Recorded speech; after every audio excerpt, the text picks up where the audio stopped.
senyales. Mas lubog ba yung mukha? Diba? Nangingina rin ba yung kamay? Ninenervyos ba? Tingnan din yung namamanhid. May sugat ba yung bibig? Sa gums? May rashes ba lumalabas? So, yan po yung other symptoms na importante. Dito yung 7 common causes. Luto nga ng kanin. Number 1, pwedeng may nerve Kasi ate blockage. mo. Tawag dito, trigeminal neuralgia. Just mga Minsan nasisira yung nerve eh. For some reason, cause is unknown. Tapos sobrang sakit. Yan po, may nerve kasi yan eh. So ang feeling nila, namamanhid, masakit, parang shooting pain. Dahil yung nerve, parang kinukuryente. Parang na-electrical shock. Okay?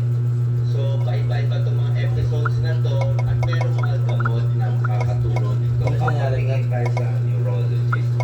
Ang explanation kasi dito sa trigeminal neuralgia, minsan na nerve natin, di ba?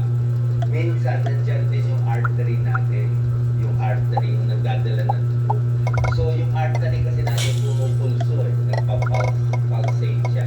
So, pag yung artery lumapak, sumama dito, lagi siya